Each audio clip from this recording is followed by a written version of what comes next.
നമസ്കാരം. എന്താ? പെണ്ണ് കാണിക്കാൻ ഒരു പയ്യനെ കൊണ്ടുവരണമെന്ന് പറഞ്ഞിരുന്നല്ലോ. കൊണ്ടുവന്നിട്ടുണ്ട്. ആ വരൂ. ആയിക്കോട്ടെ. വരൂ. കല്യാണ ചെവി മനസ്സിൽ ധ്യാനിച്ചു വരൂ. വരൂ വരൂ, ഇരിക്കൂ. അമ്മം വീടാണല്ലോ. ഹരികൃഷ്ണ, നിന്റെ ഭാഗ്യം കുഠിലിൽ നിന്നും കൊട്ടാരത്തിലേക്ക്. അതൊക്കെ അവർക്ക് എന്നെ പിടിച്ചാലേ ഉള്ളൂ. പിടിക്കുമടാ, അല്ലെങ്കിൽ ഞങ്ങ പിടിപ്പിക്കും. ഇതേതാണ്ട് ഉറച്ചമട്ടാണെന്നേ. അതെന്താ, പെണ്ണ് വികലാംഗയാണോ? എല്ലാ പാർട്സും ഓക്കെയാണ്. നല്ല തങ്കപ്പെട്ട സ്വഭാവം. ഇയാളെക്കാളും സ്വല്പം നിറം കുറവാണെന്ന് മാത്രം. അതെന്താ, പെണ്ണ് നീഗ്രഹമാണോ? ഇതാണ് പെണ്ണിന്റെ അമ്മ. നമസ്കാരം. ആസ് വെൽ ആസ് ഇത് ഹരി, എന്റെ ക്ലോസ് ഫ്രണ്ടാ. ഞാൻ മണവാളൻ. മോളെ വിളിക്കാൻ ഞാൻ. ആ സ്ത്രീ എനിക്കറിയാം. ബോംബെ റെഡ് സ്ട്രീറ്റിലുള്ളതാ. പറഞ്ഞ കുളോക്കണ്ട. നമുക്ക് നമ്മുടെ കാശ് നോക്കിൽ ഈ കല്യാണം നടന്നേ പറ്റൂ. ഇവൻ തന്റെ ഒട്ടപ്പറന്നൊന്നും എന്താ ഒരു സ്വകാര്യം. അമ്മയെ ഇഷ്ടപ്പെട്ടു എന്ന് പറഞ്ഞതാ. എങ്ങനെ ഇഷ്ടപ്പെടാതിരിക്കും? നല്ല തറവാട്ടുകാരാ, ദാനധർമ്മികളാ.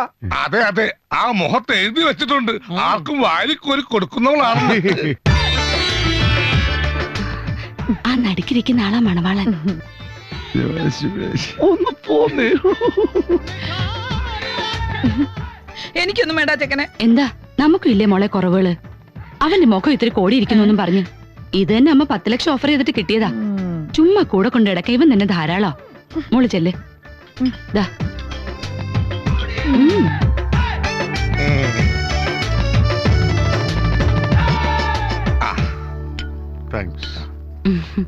കഴിക്ക. നമ്മള് തമ്മിൽ കഴിക്കൂ. ലിലഫി ലഡു കഴിക്കൂ. പെണ്ണിനോട് എന്തെങ്കിലും സംസാരിക്കേ. എനിക്കൊന്നും സംസാരിക്കാനില്ല. നിനക്ക് പെണ്ണിനെ പിടിച്ചില്ലേ? എന്റെ ഇഷ്ടത്തിനല്ലല്ലോ ഇതൊക്കെ. നിങ്ങക്ക് വേണ്ടിട്ടല്ലേ കല്യാണം. ആ പെണ്ണെന്താ കുറവ്? എനിക്ക് ആ പെണ്ണിനെ ഇഷ്ടപ്പെട്ടു. എന്ന് നിങ്ങൾ പോയി സംസാരിക്കേ. വൈഷുട്ടായി, ഞാൻ സംസാരിക്കൂടാ. എന്താ പേര്? നീലാംബരി. നല്ല പേര്. അതെ, എന്ത് ചെയ്യുന്നു? അമ്മയെ സഹായിക്കുന്നു.